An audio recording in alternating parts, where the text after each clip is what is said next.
And now, ladies and gentlemen, a moment that we've been waiting for. We have a brilliant keynote speech lined up for you.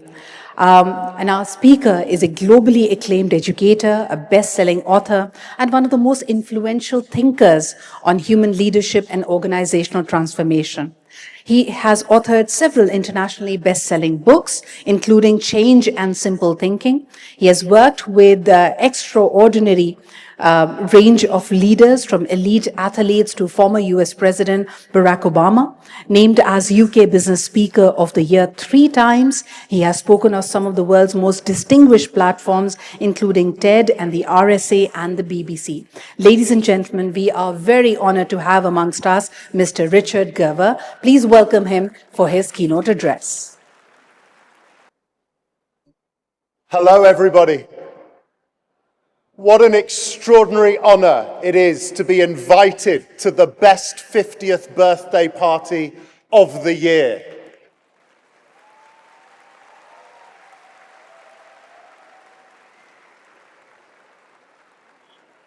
I don't know if any of you remember, but I first had the privilege of speaking with you at a Beacon House conference in Lahore in 2010. And I know what you're thinking. I don't look a day older now than I did then. Thank you. So look, I haven't got long with you, but I want to share a couple of thoughts. And I want to start with the reflection of, in the 15 years since I last had the privilege of being with you, how fast the world has changed. I don't think that 15 years ago we could have imagined how the world would look today. And it is at the heart of this conference, I think, the theme of the change, of the future, of how we prepare our children for it. And by the way, as I stand here humbled in front of you today, I'm looking at a legacy of the past, the present, and the future, not just of Pakistan, but looking at the alumni we've seen here today. We're looking at a legacy that is changing the world for the better. So to all of you that have worked at Beacon House for a short period of time or for a long period of time, thank you. Thank you for changing the world for the better. So the good news for me about the future is that it doesn't have to be complicated, and it doesn't have to be scary. And in fact, I think the answer is right before our eyes. I think the question we need to be asking is not how do we develop the education system to prepare young people for tomorrow. It's actually how do we harness the power of young people so that they can lead us into tomorrow. Let me explain what I mean. When you think about it, we are born learning machines. We're born adaptable. We're born capable of making extraordinary changes, of living every day as if it was our first, of not knowing what the future holds. I remember when I trained as a teacher, one of my lecturers saying to me something that I found fascinating then and I still do today. I don't know where his percentage came from, but his sentiment was so potent and powerful. I remember he said to us, Richard, you know, we learn somewhere between 70 and 75% of everything we learn in our lifetime before we're 5 years old. Now, just think about that for a minute, because I'm not talking about the knowledge that comes with experience. But if you think about that first 5 minutes, first 5 years of our lives, we learn, most of us, to walk and talk, to understand vocal intonation, facial expression, body language. We learn to make sense of the sensory world around us. If we're born into a multilingual home, we pick up and learn to speak every language in our domestic environment. We are learning machines. We cope with the challenges of not knowing, of not understanding what the future holds, but of adapting to it by the minute. And so at the heart of that lies the future, our future. It lies in what Beacon House has stood for half a century. It lies in the harnessing of curiosity. And don't just take my word for it, because I want to, in the few minutes I have with you left, tell you about two people I've met since we were last together, who have really helped me to understand what that looks like. The first was a remarkable scientist that I met in 2017. His name is Barry Barish. Barry Barish won the Nobel Prize for Physics in 2017. A remarkable, remarkable man, a genius. And I asked him when I met him what he was looking for in the research scientists he brought into his team who went on to win a Nobel Prize. And he smiled at me and he said, "You know, Richard, that's a good question. And I just want you all to remember that a Nobel Prize winner has told me I asked a good question." He said, "I'll tell you." He said, "We were very lucky. We had a lot of funding for a research program. We had enough funding for 138 full and part-time researchers." And I said, "And how many applications did you have?" He said, "We had over 3,500 serious applicants." I said, "Before we go further, what do you mean by a serious applicant?" He said, "Richard, these were people who had at least 2 doctorates to their name, each." Now, I don't know about you. I've got one, and mine was an honorary doctorate, and that was hard enough, and I didn't have to do anything for it. I said, "So how on earth did you go from 3,500 of the world's most recognized scientists to 138?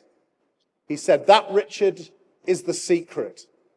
He said, "The problem in research science, and I think it's pretty much true in any walk of life," he said, "the problem is the more successful you become in science, the further up the ladder you go, the more narrow your focus becomes. And if what you're trying to do is to shift a paradigm, to innovate, to challenge convention, then no matter how brilliant those scientists are, if you put them in the same room and they've all had the same experiences, they will breathe increasingly stale air. What you need to challenge paradigms is people that think differently and who have had different experiences, who bring to the table and to the conversation a world you didn't know existed." He said, "So when we were looking to recruit our team, their qualifications were almost irrelevant." He said, "What mattered was the story behind their qualifications." He said, "When I was interviewing people, I wanted to interview people who fascinated me. I wanted to interview people who had experiences in areas I didn't. I wanted to meet people who enjoyed travel, who enjoyed sports or the arts. I didn't just want to talk to scientists." In other words, he said, what we were looking for were 3-dimensional people. Now, we've already heard today from your extraordinary alumni that one of the things that marks Beacon House out is not just its academics and its curriculum, but it's its extracurricular program. And you have to fight hard, not just to preserve it, but to extend it, because that's where the 3-dimensional people of the future are going to come from. And then he said to me, "Richard, let me explain the way we recruited in 2 caveats.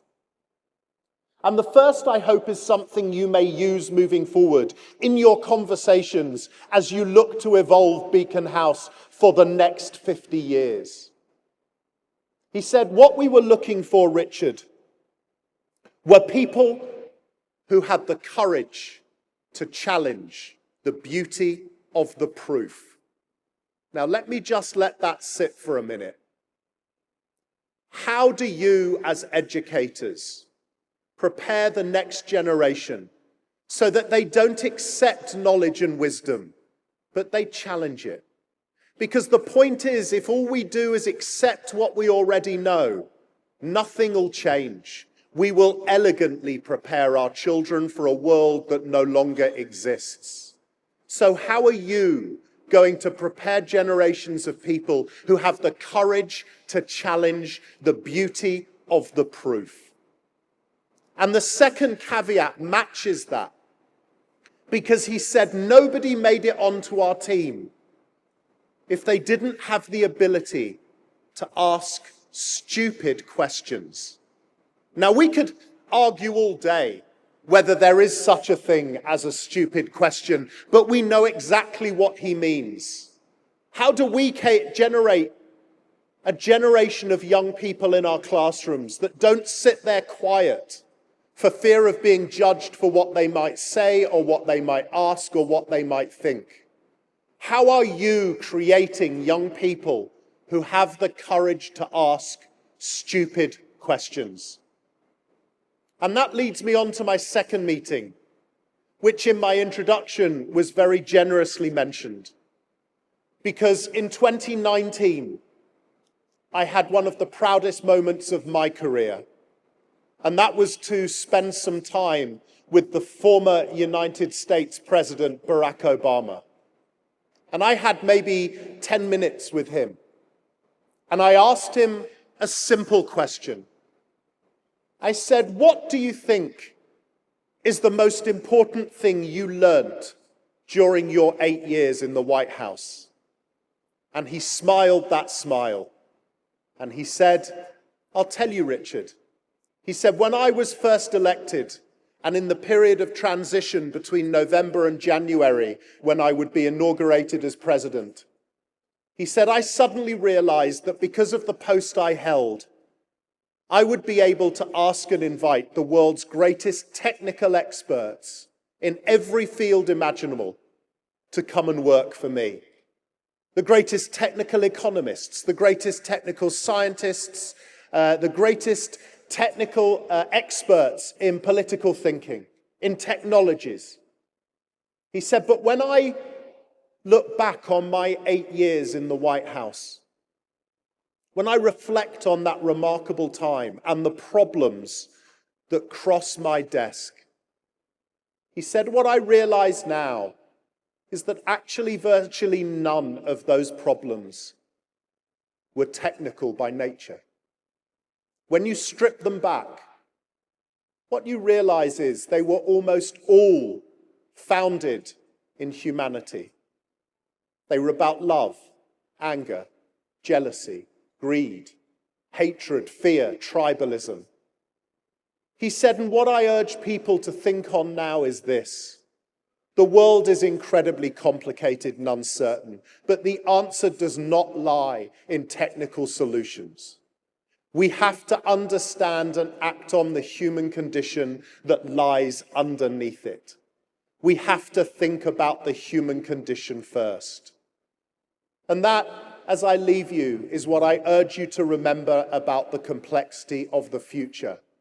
The answer has always been in the miracle that we give birth to, our children, their imagination, their curiosity, their emotion, and the way they see the world as human beings.